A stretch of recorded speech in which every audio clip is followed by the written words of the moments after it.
Thank you everyone for making this happen. Couple quick announcements before we get this started. Again, for everyone that's just watching, Monday through Thursday, we do this every night, 9 p.m. Eastern. And if you can go to speaktruthwithoutfear.com, put in your email. It's the one way that we know that we can stay in touch with you when Instagram deplatforms us, because I'm sure it'll happen someday.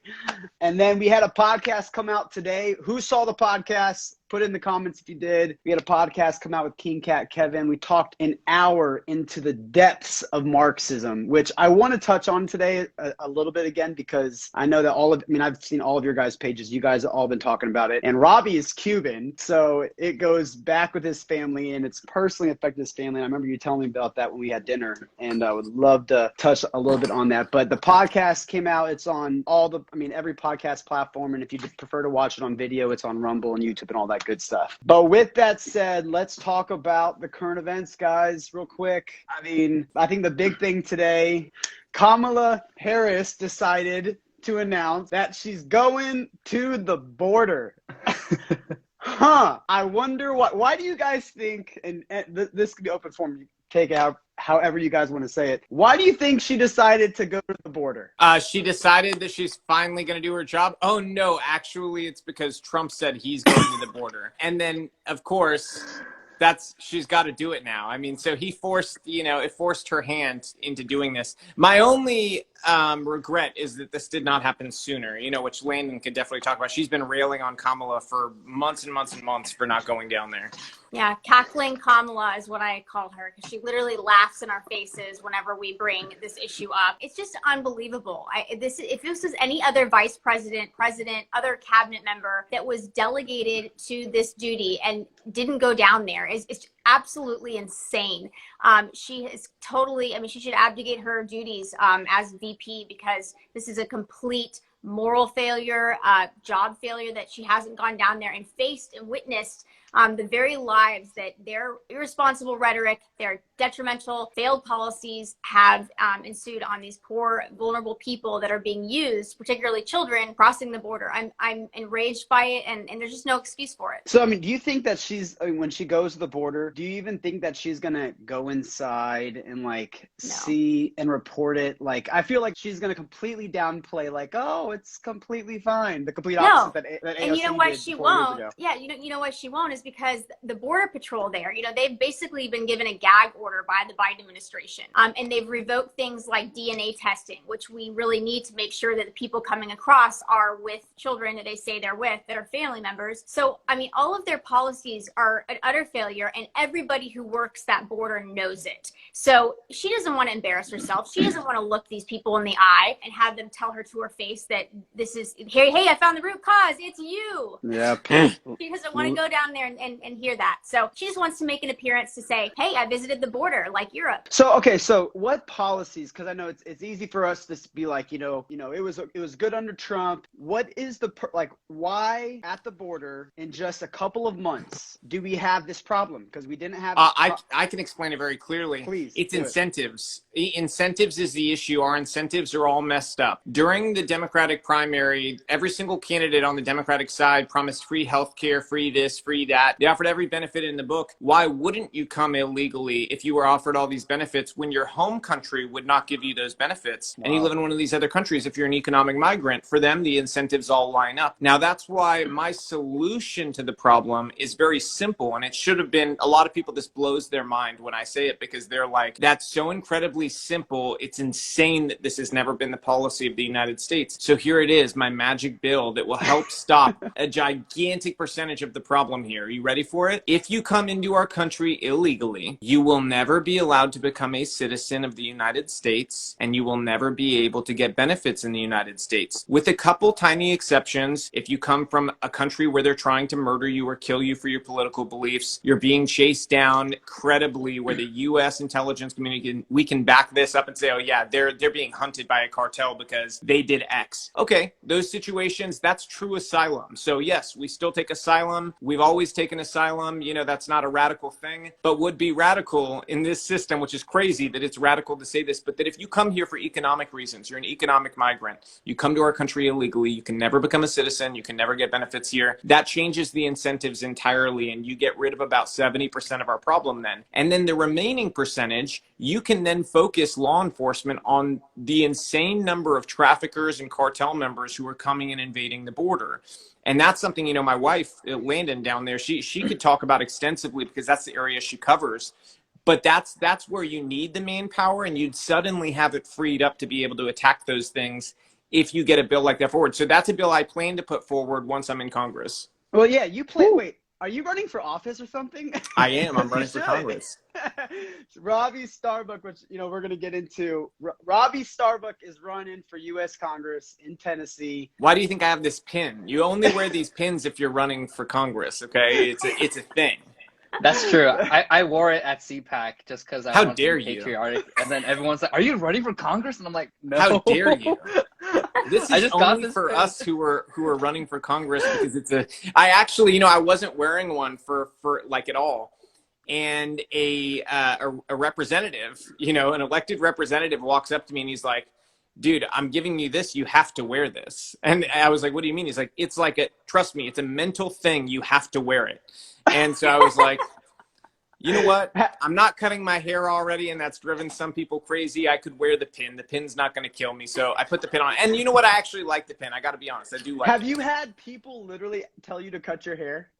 Oh, absolutely. Literally today. Today I had somebody, two people actually, one call me, one send me a message, and they're all like, "Look, I love you. I want you to win in the district, you know, and all this, but you got to cut your hair." And I'm like, "I'm sorry. Our country is like under assault by Marxists right now, and you're looking at my hair." Literally. Like, I don't know where your priorities are, but mine are in a totally different place. This is the like problem basically with somebody saying, "Hey, will you please lie to me?" You know, I'm like, no, I'm not going to lie to you, but this is who I am. Like, if you like the rhetoric, you like the policy, you're going to have to deal with the hair, because the hair's been what it is, and my wife likes it. So at the end of the day, that matters more than some guy who's like, you know, 70 years old who says, you know, "I don't like your hair. It scares me." I'm like, well, my wife likes it, so you're going to have to deal with it. Dude, hail the hair bun, bro. Yeah. Congman, you got any thoughts about the border? Yeah, I mean, here's the thing. I'm an immigrant, right? So I was born in Korea. I moved here and I was naturalized, and so now I'm an American citizen. Woohoo!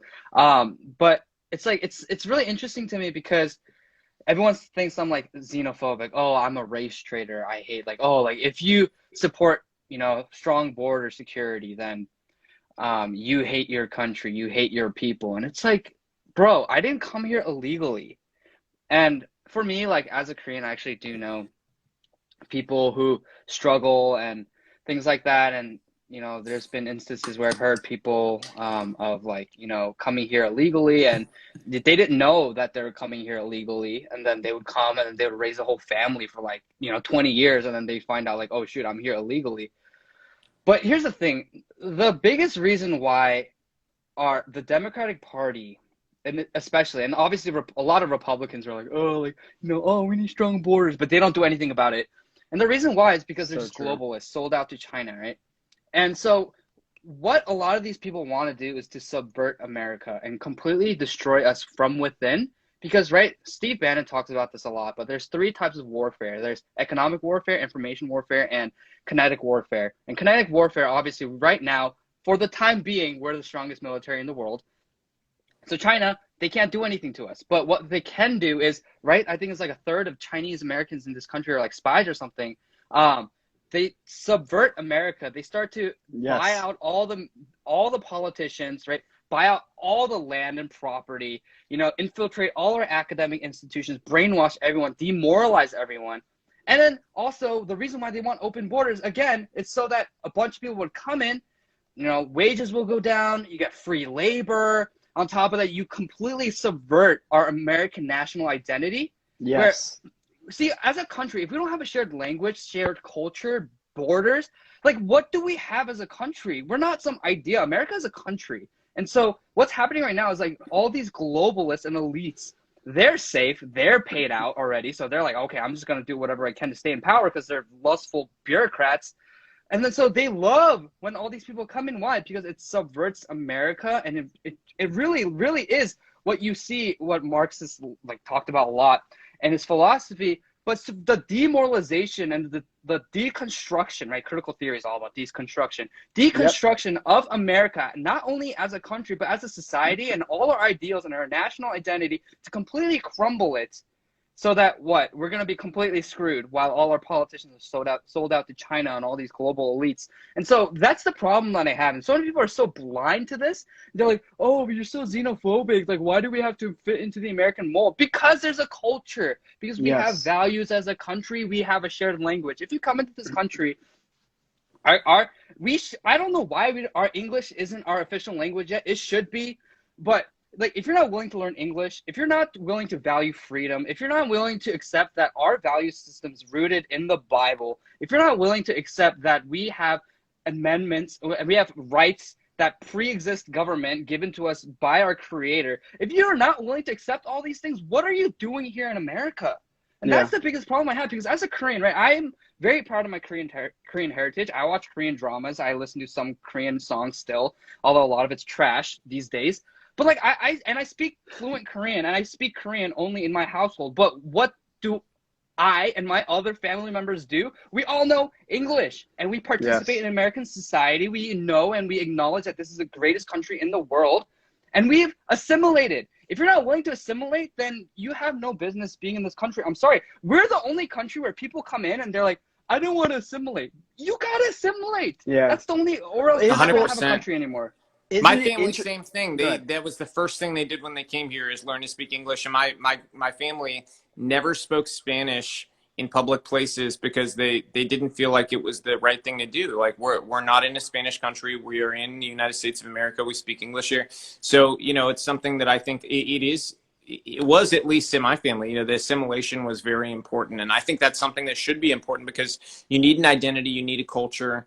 And like he said, in China, they have an identity, they have a culture, and they're very serious about it. And they rule with an iron fist when it comes to that, because they understand how important identity and culture is. And I think one of the things we have to remember is that education defines the future of our national identity. And it's why the fight over critical race theory is so important, because if we don't win that fight, they define the future of our country. We win that fight, we define the future of our country, and it's going to be the beginning of us defining our school and our education system in America, having legislators like me deliver school choice, while we have people who are ideologues on school boards making decisions to change what is happening at the very base level of education in our country. You do that, and you continue that through academia at every level. Pretty soon you realize, hey, we're starting to take control over one of the pillars of our culture. And then you take control of another and another as you go on. We can really strengthen our country doing this. And I think that that's why 2022 elections are so important, because it is our chance to really grab that one pillar with academia on multiple levels, from the school boards all the way up to Congress, so that we can affect real change and make sure that, we're understanding that this is going to define our future and our national identity. We're either going to be a country full of people who hate their own country, or we're going to be a country that's proud of everything that we've done and everything we can be and everything we will do. Mm-hmm. Isn't it interesting? The people that most appreciate America are the immigrants that come here legally. And when they get, you see the videos when they get their citizenship, or they get their green card, or they're like, I'm a citizen. And they're like, the joy and the humility from it. And the reason Landon, why, what do you call it? What? You always call it American privilege. Like, that's the real privilege. Yeah. It's not white privilege. It's not all these other things they make up. The real privilege we have is American privilege. Yep, absolutely. It is so true. And Conman, you were just talking about how, how they would destabilize the country from within. I've been talking about this book probably for a month, and I'm just going to do it again because I just finished it. It's the easiest read, Love Letter to America. It's written by an ex-KGB informant, Yuri, and he talks about, he says that there's 4 stages to destroy a nation where you don't have to use any military force. And there's 4 stages. Stage number 1 is demoralization. You destroy through psychological warfare using a technique called ideological subversion, which is what Cogman was talking about. And the ways they do that through the education system, through social justice issues. Number one is destabilize. Number two is demoralize. Number three is a crisis. So after you've finally destabilized the nation, we have a crisis like COVID. And then the fourth one is normalize, where now we're coming out of this crisis, and what's happening? Vaccine passports. And we see, like, it's the biggest power grab that I've ever seen in my lifetime. And we're seeing, and that's why, like, we didn't realize, one thing I never realized, guys, was how much power governors really have. Because when the moment that there's a crisis and there's an emergency and these states go in emergency mode or whatever you call it, these governors have like full power and they have like unlimited amount of funding. I remember when Ron DeSantis won by 1% against Andrew Gillum or Gilliam, however you say his last name. And then like 6 months later, we find him coked out with male prostitutes in a hotel in Miami 6 months later. That would have been the governor of Florida had Ron DeSantis not won by 1%. What would Florida look like right now if DeSantis would not have won? It would be a disaster, and Tennessee would be flooded with Republicans right now.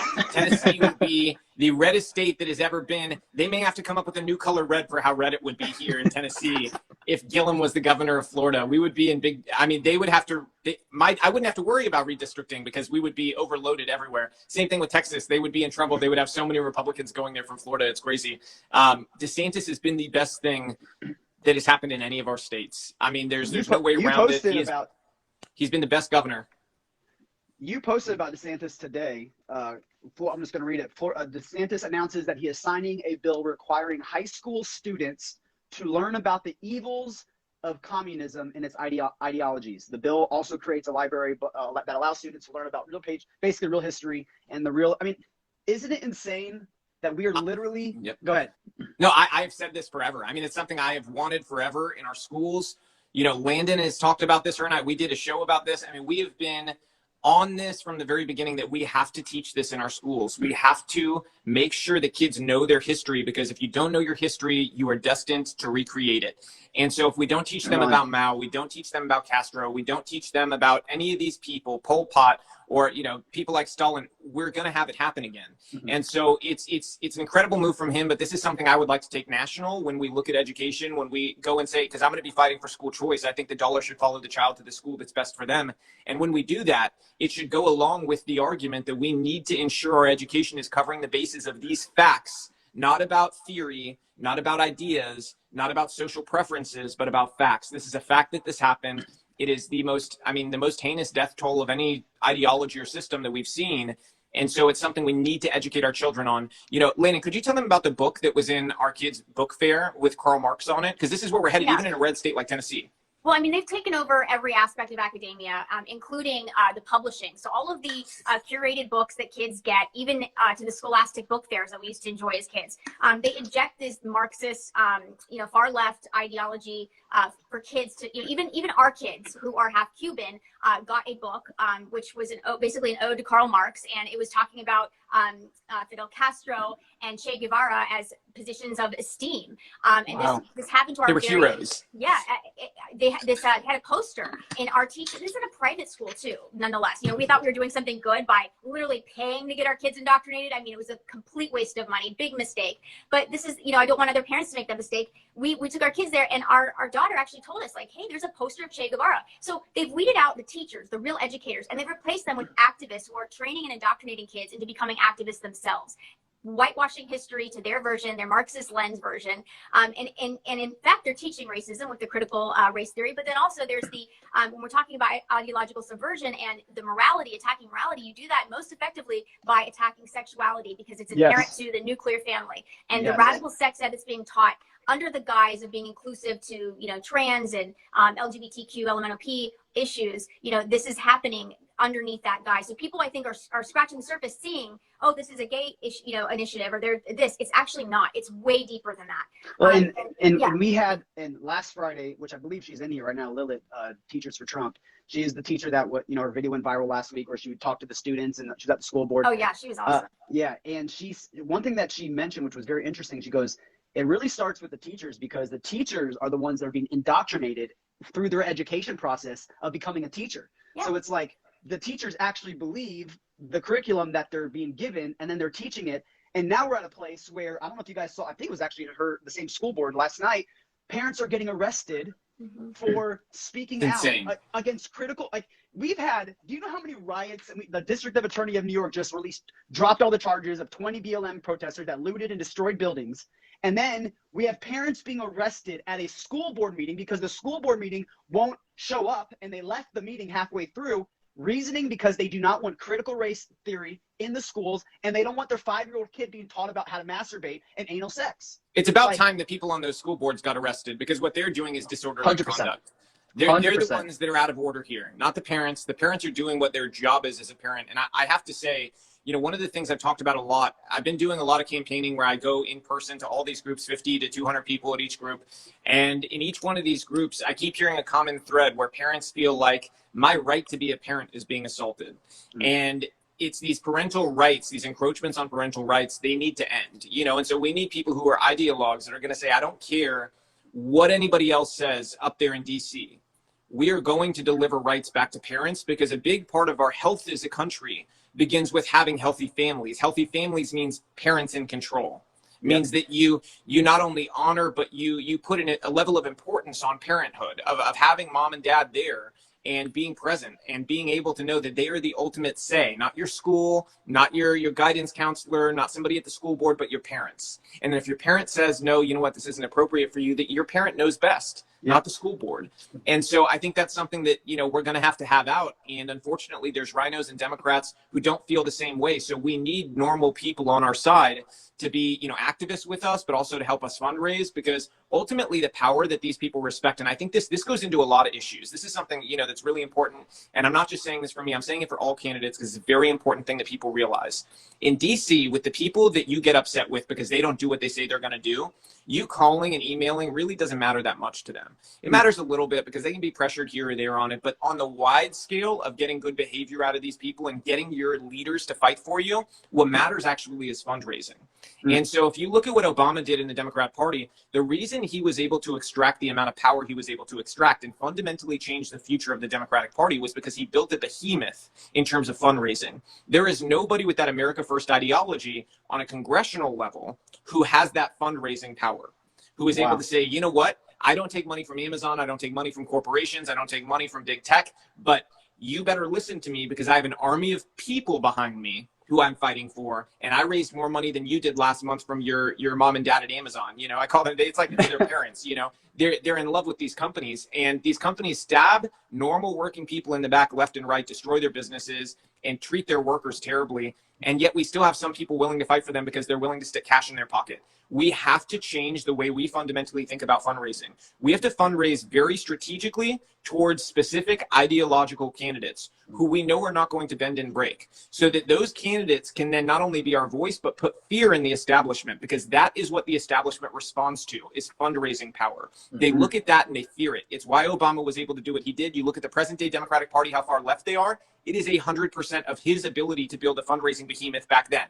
And so that's something that we have to recognize and be on top of, because if we don't do that, we're going to be in a position where we're constantly struggling for having a voice at the right table. Because if we're not on the right committees or doing the right things, ultimately they're not going to listen to us. And so we need to have that in order to have the power necessary to change the direction of the future on a congressional level. No, it's such a good point. Do you guys have anything else you want to talk about that? Or I think that point is so important, because, you know, when we think about it, like you said, all those emails and calls, to be honest, like I've done a lot of that when it came to like selecting what's it called, Javier Becerra to, you know, the cabinet and everything. Like I was just like I called a lot and like they didn't budge. And so what Robbie was saying about fundraising is so important. We have to be very strategic about it as well.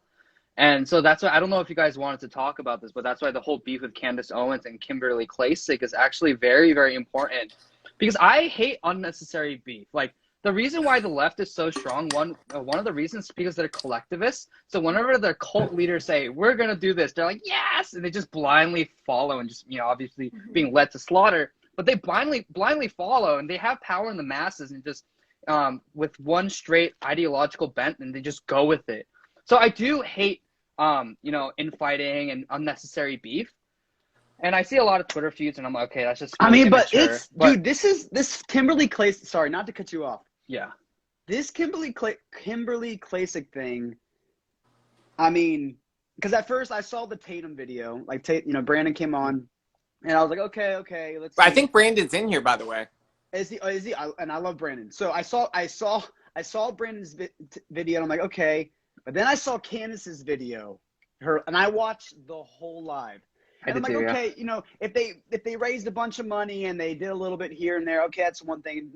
But what we're seeing now, one, that the companies that she gave to were the guy who owned the company. One, it's dissolved. It's not even a company anymore. Two, the bank accounts are still open for that company. Three, the owner of that company ran for office a couple of years before that as a Democrat. Yeah. I'm just like, this is why I said you need to be strategic, and it has to be ideologues, people who are actually talking deep on policy. Because if you go back to that campaign, you didn't get terribly deep on policy. That's something that you see very differently, let's say with somebody like me, is like, I'm all policy oriented. So you can't ever say you don't know where I stand, because if you ask me something, I'm going to give you an in-depth answer. I'm never going to skate around a question. I mean, you can ask me about the most insane thing, and I'm not going to give you some political response. I'll tell you what I actually think, even if you don't like it. But I'm going to tell you what it is. And so, part of the issue there is, I guess sort of an education about fundraising, because like her district was an unwinnable district. Everybody knew it. Yeah. She knew it. Yeah. Everybody on the political side knew it. But when you look at, let's say, a seat like mine, okay, my seat that I'm running for has not been a Republican for 132 years. Okay, so you might say, whoa, that's a crazy seat to run for. But it's being redistricted this year. The Hill just ran a piece yesterday that it is going to be turned into a Republican seat. Cook Political rated it top 5 most dangerous for Democrats to lose, as a combination of me running and also the fact that redistricting is going to change the way this district goes. I'll change fundamentally the way the Latino vote works here. I'm the first candidate who's Latino who's run in the state of Tennessee on a federal level. So, all those things combination, we have a very different looking race in Tennessee than she did there. A place like this, you have what I would refer to as a risk reward scenario, where your risk is, you might lose by a little. Your reward is, if you have a great candidate that can not only win this race, but crush it and take a seat that has not been won in 132 years, the national sort of result of that, and your ability as a candidate to be a policy setter for who is the future of the Republican Party, what does that look like, is very different than if I go primary a rhino in a safe Republican seat, which I could go do and I could win. And I have I don't think anybody doubts that I could go primary a terrible Republican, beat them, and take their seat. That's not an issue. I could go do that, but that's not what is best for our party or our country. I feel like what's best is gamble on the risk reward scenario. And I think that now what we're seeing with a lot of news coverage on what that redistricting is going to look like, I think it's going to work out, because the reward there is so high. And so those are the types of races you want to invest in, where you could really flip something, or you could keep a candidate safe who is in a middling purple district. So if we have some people who are in purple districts who barely won last time, we need to make sure we support them so they can get over the line the next time. 100%. So that sort of strategy and how you fundraise, and I would fundraise direct to candidates. I've seen a lot more success with that. Ultimately, candidates generally are going to use their money a lot more wisely. We do have to file FEC reports. I think people should be more aware of that as well. Like Candace went through in her thing. Look at what we spend our money on. When you look at what my campaign spends money on, you're going to be pleasantly surprised, because I'm not paying, some friend company $100,000. I'm being very prudent with how we spend our money. Landon says I'm a little bit of a cheapo.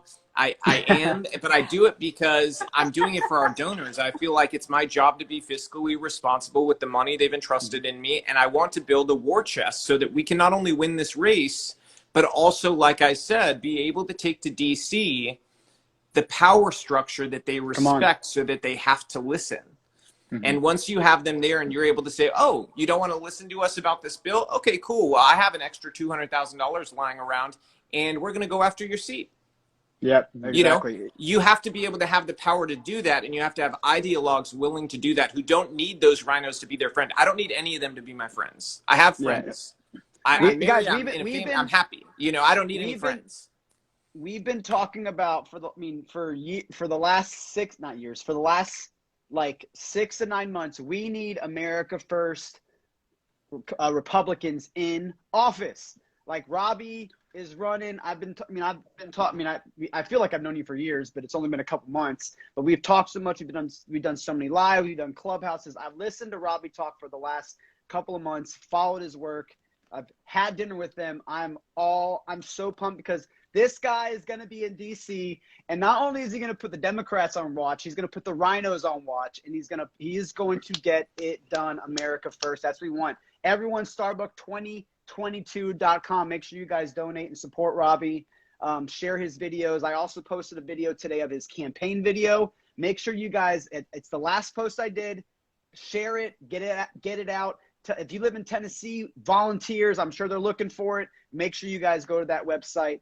And speaking of critical race theory, I mean, critical race theory has been race has been one of the ways that they've been really doing this ideological subversion, pushing this Marxism throughout. Cogman, you've been posting some videos recently, and this is actually one of the reasons why I wanted you to come on tonight. Was you've been really, I don't know, like I recently followed you on Twitter like a month and a half ago, and you've been very on target, and a lot basically exposing the double standard of the left when it comes to race and BLM and Black Lives Matter, and how only white people are the racists. I mean, that's basically what this Marxist ideology is like.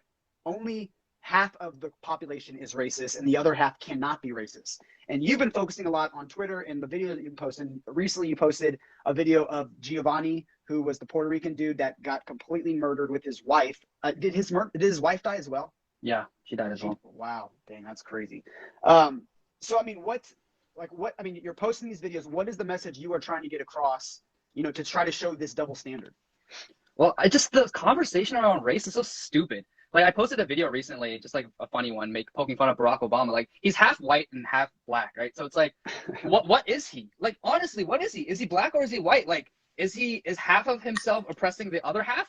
Is half of himself complicit in white supremacy half of the time? I mean, where does it lie? Because millions of African Americans, right? African Americans, and that's not even that label's weird because you have South Africans who are white, and then you have people like Morocco or like in Egypt who are like not, the typical black looking. So it's like, what does this all even mean? It's all right. Utter horse crap. All right. It's literally, it makes no sense because millions of Black Americans in this country have European blood in them unfortunately because of, a lot of the rape that happened on plantations from the white slave owners. But it's like, what's the threshold? I've seen the lightest skinned black people who don't look black, but they claim they're black because they have black ancestry. And then so they're like, oh, I'm black. Well, I'm like, what does that all even mean? Because like, how much is it a certain threshold of blackness that you need to be considered black? Is it your hair? Is it your melanin level? Like, where does it end? Like, if I get really, really tan, right? If I got really tan, can I identify as black? Like, where does it all lie? What makes someone white? I mean, Robbie kind of looks white. What is he? Is he Hispanic or is he white? Whoa, wait. You want me to blow your mind? I'm actually also, I've never said this on any live or anything anywhere. Breaking news, everybody. Unlike Elizabeth Warren, I am actually about 7% African. Okay. So you can wear a BLM shirt for a lot of people don't know this about Cubans, but there's a lot of Afro-Cubans. Okay, so in my family, there were some people who were married, and it was race really was not a thing, was not a super important thing in Cuba until Castro came around and stoked racial division between Afro-Cubans and Spanish Cubans. So a lot of people intermingled, intermarried, and it wasn't a big deal. And then Castro came around and did the same thing we see BLM doing. But to your point, you can't go telling what people's background is by looking at them. I'm the majority Spanish, but then I have that African. I also have some European, and then I have Ashkenazi Jew. I have all Mongolian. I have all these different things that I have fused together. But if you just looked at me and you walk down the street, you might say, "Oh, he's a white dude." I like someone in here saying, "What race is Sean King?" Oh, he's definitely white. I mean, Sean's 100% white. I have no doubt about that. Yeah, and so that's the problem, right? Because it's like we're all so diverse, and there's certain parts of our ancestry and our heritage that is special to us, right? As a Korean, I'm not a pure blood Korean. I have some Mongolian blood in me because of the Mongolian Empire in the past and Genghis Khan conquering a lot of Korea. But it's like the point being, like, we have to be able to view people as individuals first and foremost. We're not bound by our skin color, how big our eyes are. Like literally, like this is all crap. And so that's one thing. It's just the conversation around is so stupid. I mean, you have like Tariq Nasheed, crapping on Amala Ekpanobi about like, oh, you're not actually a Black American. You're not a foundational Black American. You're a Nigerian American. So you're not actually Black. I'm like, who gets to decide all this? Yeah. I just don't understand how people can look at this and honestly come to the conclusion that this all makes sense. It makes no sense. Well, you posted, Kongman, you posted a video that I reposted and I tagged you in the story where it was like, there was like probably 1,500 or 1,000 white people, and they're like all raising their hands. I literally, when I first saw the video, I thought like, cause I didn't have my sound on, I thought it was a church service, like an outdoor church service. Yeah. But then I was like, wait, they're all wearing black, so it's gotta be Antifa. And then they're like praying these vows of like, I am a white person and I will love my Black neighbors as much as my white neighbors. And like, this is the ideology that they are. And it's so funny that like majority of the people that are protesting for BLM, it's a bunch of white dudes and crazy white girls with pink and blue hair that, wear 20. Anyways. But I mean, so Landon, as a mom, like, what are you teaching? I mean, I met all three of your kids and they're freaking incredible. And I've never seen so many, all three of them, we have dinner and they're so well behaved. And just the way you guys are raising them is incredible. But how are you raising your kids compared to what they're being taught in school, or if your kids were in a school system that is teaching them that they're racist unconsciously and just by default by the color of your skin, it's not about character anymore. How are you having these conversations with your children? Right. I mean, well, we took them out of the system for that reason. I mean, it's offensive too, like having a diversity inclusion coordinator person they're hiring in every school look at your child and look at their skin color and say, we need more diversity here and you're not it. And you're saying, well, I'm half Cuban. Is that not diverse enough? Like they're talking about melanin. Again, like brilliant point, because this isn't about, you can't even put your finger on what it's about. And if you ask them, what is the goal? What is the diversity goal? Is it a certain amount? Is there a quota of Black people? I mean, do you want some Norwegians here? Should we sprinkle in some Africans? Like, what kind of like salad of diversity are you trying to go for here? Or does it really mean less white people? And it's just a nicer way of saying that, what exactly is the ideology? And really, when you unfold that, like, I could never expose my children to that, because I see how toxic it is. And what they learn is this, to see different consequences for different people. And that's exactly how you breed resentment, is that if one person's action does something racist to another, race, if that person is white and there's no consequence, that breeds resentment, that breeds racism. And that's exactly what it's racist. I believe, CRT is teaching and breeding racism. I can't imagine telling my kid, like, what kind of audacity would and what kind of mother would I be if I taught my kid that because somebody has darker skin that, they need a leg up or they need more, or they, that's saying that I'm better.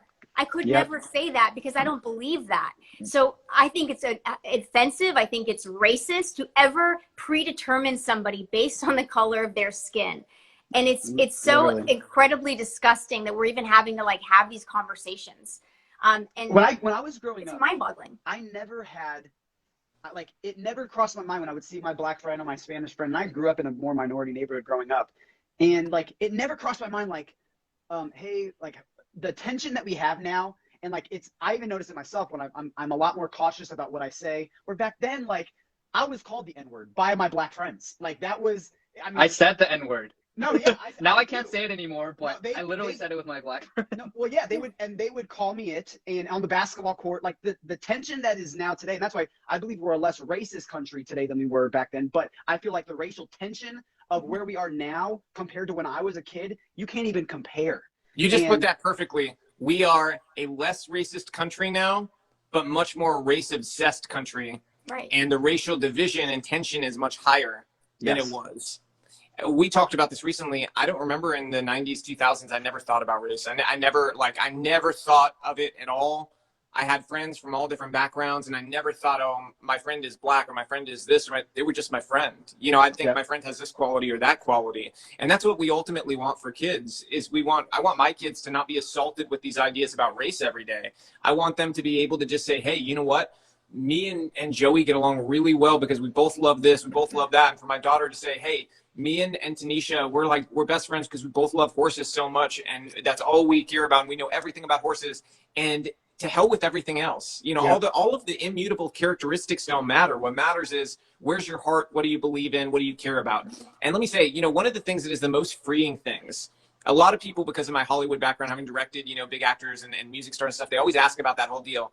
And me leaving Hollywood and said, was it hard to come out as Republican? No, it's the most freeing thing that you could possibly do is say, this is who I am. Take it or leave it. If you don't like it, great. Too bad. The door's over there. You know, because you will never more quickly be able to find out who really cares about you and who really doesn't. It is the most freeing experience to know that, you know, this is where we stand.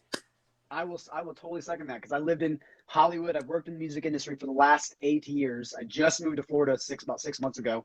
And I mean, I remember in 2016, I'm like, this Trump guy, he's on to something. And I posted a photo. I posted a photo with me in a MAGA hat and got destroyed. I mean, I cleansed my Instagram, my Facebook, my Twitter, took everything down because of the cancel culture. And then back November 3rd, that was just like, okay, I'm done. Like COVID, everything that's happened in the country. And bro, the moment I came out as a conservative, it was the most freeing thing. And you don't realize, like, I think I encourage everyone. The reason why we're at the place where we are today with critical race theory and everything that's being taught in schools is because of the silent majority. The time to be silent is over. Being the silent majority is the literal reason why we are having a conversation right now, why a 5-year-old should not be taught this crap in school, because we were silent about everything. And this is why I call it speak truth without fear. It's like, we can't be scared anymore of when someone brings a bad idea or a racist idea or accuse you of a dark thing that has no truth. But what you do is you speak back light and truth back at it. There's the time for not wanting to offend anyone. It's done. It's over. We're past that. We're past that point. You know, I would just say this to people about silence. You know, silence is what got Cuba to where it is today. People were afraid of losing friends. They were afraid of losing, you know, business. They were afraid they'd make somebody mad. I mean, think about how ridiculous that. I was afraid I'd make somebody mad. Well, yeah, hey, they took your house. Your husband got shot on the beach, and your kid went to a re-education camp, and you had to swim in shark-infested waters to Florida because you didn't want to make a friend mad. Don't do it, okay? Robbie. We are at the juncture, and times in history happen like this, where we are called on to do hard things. You're called on to do a hard thing now. It's going to be a little uncomfortable. You're going to have some people you thought were your friends say, you know what, Susie, I hate you now because I actually don't agree with anything you agree with. And you know what? You should say, thank you very much. I'm so glad I'm not going to waste my time on a friendship with somebody who hates me. That should be a good thing. It is freeing. Know who you are. Be proud of it. Be unafraid. You lose some friends. They were never your friends to begin with, so you didn't lose any. Okay? I love it. But if you go with the mindset of, oh, I'm just afraid I'm going to make somebody mad, you're going to end up in the same position people in Cuba ended up in who lost everything, including my own family. Because if not enough people speak up, not enough people are that majority that refuse to be silent, you will lose everything, because that is what the left does. They steal everything. Yeah, the same goes for compliance too. It's not just about silence, it's about the compliance, our behavior, where we put our money. We vote every day with our dollar. If we continue pouring ourselves into the system that we know does not work, funding the people that hate us, you know, distracting ourselves with Netflix, we are never going to be able to get power back and change things and maintain our freedom. It will be gone. No, I completely agree. All right, so real quick, we got about 15 minutes left. Everyone, before we get to the next segment, there's a little arrow right up here. Click that button. It's going to drop down. Yeah, right where Robbie's pointing. There's a little arrow. No, not you guys, like people watching. Well, you can press it too. You click the arrow, and there's going to be a drop down. Follow Landon, follow Robbie, follow Kongman. Make sure you guys follow them and hit the follow button, because their content's incredible. And you can stay up to date with everything that what are you doing? I'm smashing the follow button. I'm trying to give people instructions, okay? You have to smash the follow button if you want it to work. Smash it. But then if you hit it again, then it unfollows you. So you want to make sure you just do it 3 times. Or smash it 5 times, you know, I think would work. I think 1, 2, 3, 4, 5. I think that would work. That would work. That would totally work. And if you want to follow me on my personal Instagram, it is Jordan Sarmo. I'm on the Speak Truth one. It's also in the bio. Okay, so talking about race and communism, Well, actually, we'll get to the communist part. We'll end with that. So this new HR1 law is that what it's called? It didn't pass. HR1 and S1, both of them. So HR1 technically passed the House. S1 is the Senate bill where they kind of bring everything together. S1 did not pass. It doesn't matter that HR1 did pass because HR1 can't become law without S1 and the negotiation taking place. So, okay, so I know Common, I know, and I'm sure Robbie and Landon follow up. Common, you want to talk about this a little bit about this bill. Do you know much about it? Explain what were the big thing about the race is that is it really about race or is it really about votes? And, they use this excuse. Well, I'll let you, Common, I'll let you talk about the bill and then we'll go from there. Well, I'm not like a legal expert by any means, and I don't know too much about the bill. Robbie as it is. Yeah, Robbie does probably know more. But the problem that I had with it, it was just a pure power grab, right? It was a pure push to federalize our elections. And when you have that much bureaucracy, you're gonna get a lot of fraud and you're gonna get a lot of corruption. And every single time, like Robbie can probably attest to this, but every single time it's always little by little. They're always inching little by little, like, oh, no, it's okay. It's for this. It's for your own good. It's for your own good. It's for the common good. That's the phrase they always use for more and more power grabs, right? And so even this, for the people. Oh, we're going to do it so we have safe elections. Like, what? How does this ensure safe elections at all? It doesn't. And the problem I also had with it was all these Democrats whining about the filibuster. Like, oh, look at all these people filibustering.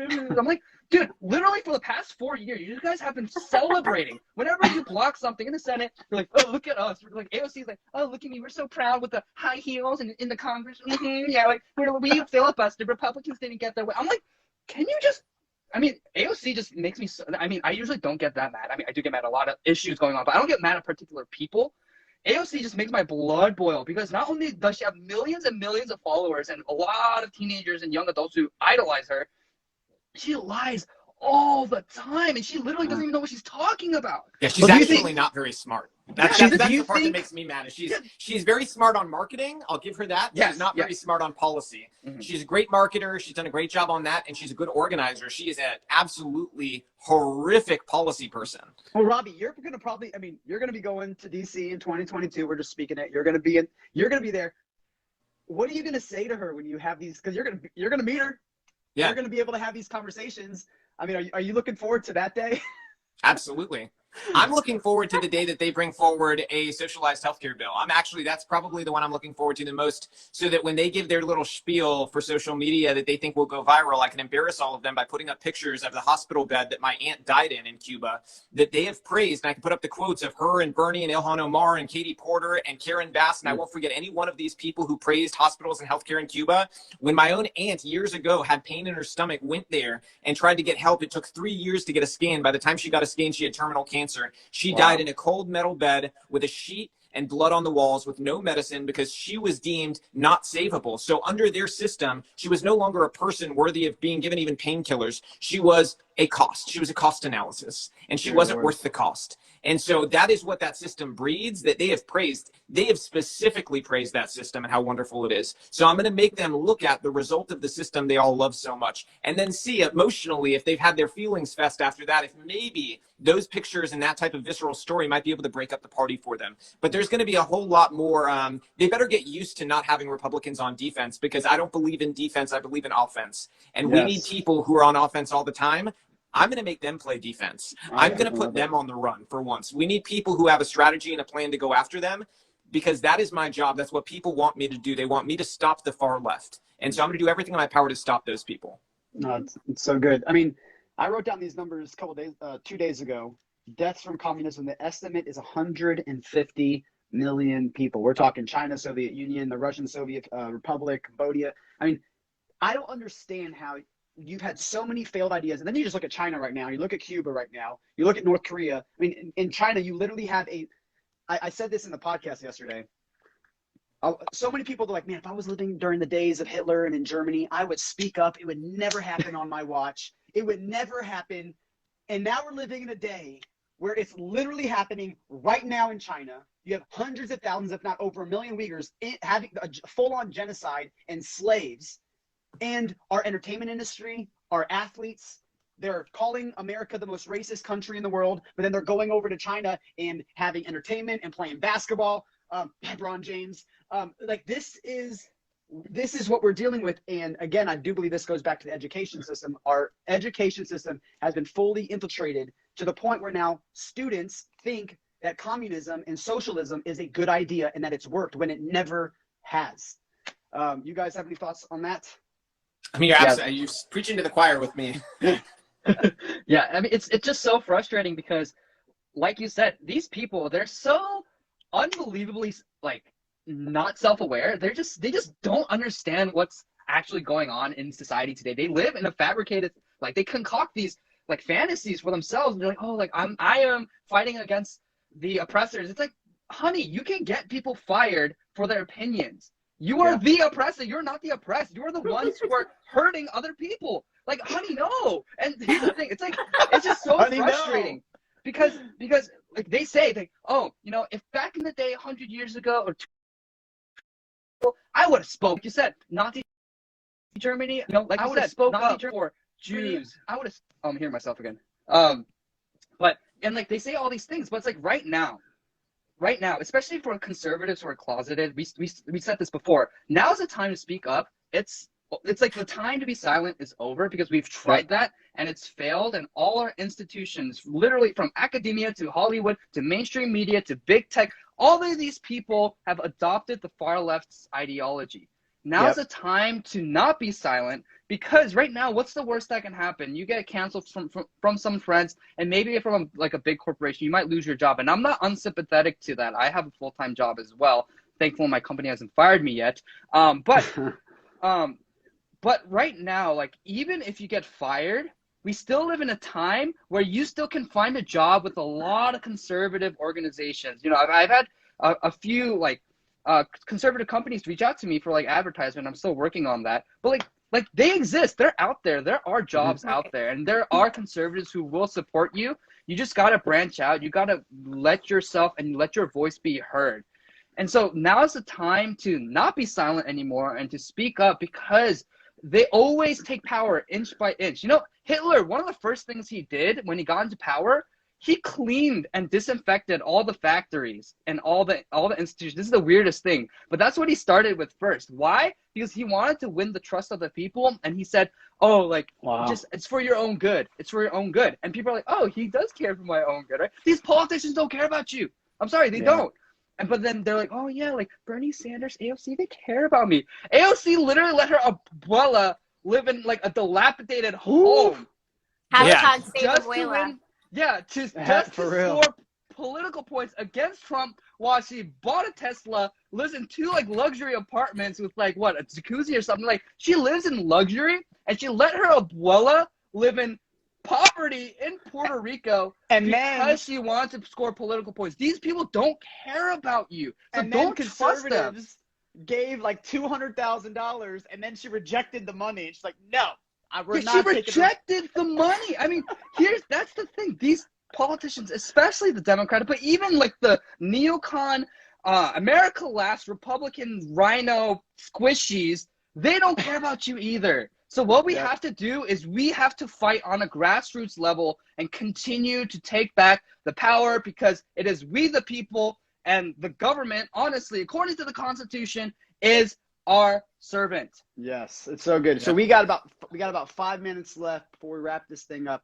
A big part of, and I'm gonna let everyone have final thoughts. A big part of speaking up is getting educated. And so what I would love for you guys and your guys' final thoughts, what would be one resource to get educated, or a podcast or someone that you listen to or that you've learned about what, you know, because Love Letter to America was kind of one of the books. Dinesh D'Souza was a book that he wrote on Marxism that I learned a lot. What is a good resource from each of you guys? And then you guys can also have a final thoughts or two. two I have resources. two that I'd pick. One Go would for it. actually be my wife, who you can follow here at Matriarch Songs, Landon down below me over here. She has given me the best ideas ever, not just because she's my wife, but I follow all her stuff on human trafficking because she's just an amazing educator on that. The other one would be The Case Against Socialism by Rand Paul and his wife, who, by the way, Rand did endorse me. I'm not just saying that because he endorsed me. It's in the video. It's in the video. It's an incredible book. And What's the name of that? What's the name of that book? The Case Against Socialism, because it addresses the stuff that Republicans too often avoid in the conversation about socialism. So that's an important one. I did want to just mention one thing. One person in the comments said they don't want to live anymore, that they can't stand this. Everything going on is just too surreal. If that person's serious, God, earth through my eyes, send me a DM. There's always people out there, you know, you might feel like that now, but you're going to want to stick around because we're going to win and we're going to make these people pay for what they've done. And we're going to take this country and we're going to ensure that our children and grandchildren are free. So don't give up. That's so good. And don't go ahead, Landon. Oh, I was going to say, in my last thoughts, I was reading those comments as well. And I was going to say, you know, this is something that I tell people when I'm speaking on trafficking, because it's a difficult subject, is that, you know, we are in a spiritual battle. And if the evil is overpowering as it feels sometimes, and we've all felt that way, isolated and just like, man, like there's just not enough of us. There's not enough people speaking out.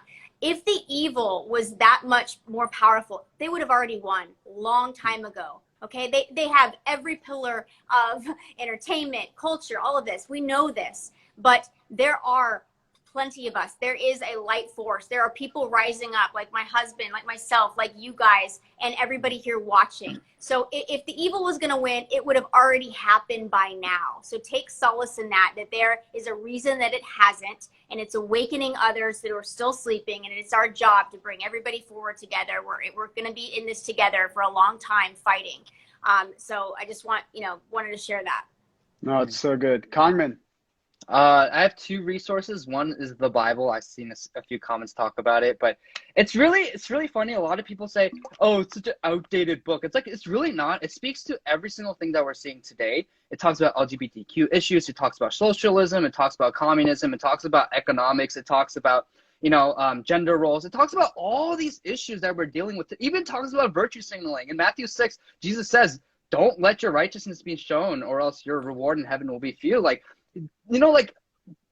the Bible talks about every single thing we're seeing today in society, right? So I would say the Bible is timeless, and it just stands the test of time. And secondly, actually, this is my favorite show, but the Timcast IRL show. They have a show Monday through Friday at 8 p.m. And Tim, I disagree with him on a lot of things, but I love the conversations that he has with all his various guests, and he usually brings on like people from the intellectual He's about to dark bring web. on Bannon. He's bringing on Bannon. I was just on Timcast. It was one of my favorite shows I've ever been on. Yeah, no, Bannon was on yesterday. And I watched it. And it was an incredible conversation. And today, right before this, I was listening to his conversation with Michael Knowles. Michael Knowles is over there. And it's just, you learn so much, and they talk through so many things. And Tim is actually very, very knowledgeable, and he's actually very conservative in a lot of things. He just doesn't want to admit it. Yeah. But, and that's the thing, like, that show has like woke me up to so many things, because I only really got into this whole politics, cultural, current events sphere like a year ago. So I'm still pretty new to all this, but that show gave me so much. I just like put it on while I'm working out, or I'm playing video games or something, whatever I'm doing. I put that show on. I learned so much about the history, about the solutions for this country, especially, which is, populism, social conservatism and economic populism or nationalism. And, like, they talk through a lot of things. So I really do highly recommend it. Timcast IRL. He got flack recently for criticizing Andy Now, which I also criticized him for. But for the most part, Tim Pool, his show Timcast IRL is really great. I love it. Yeah. Tim Pool, The Case Against Socialism by Rand Paul, and follow Landon because she is dropping bombs on communism and human trafficking. So a couple things before we sign off. Again, little arrow, click it. Make sure you follow everybody. We have the podcast that comes out every Wednesday and Friday. We had one that came out today. We talked about Marxism with King Cat Kevin. And then also, again, we will be back here tomorrow night at 9 p.m. Eastern. Ross DeVos will be on, and it's going to be a great combo. So, guys, thank you so much. You guys are the best. Thank you for Thank Thank you, you, Jordan, guys. for doing this. This is so needed, and you're doing a great job.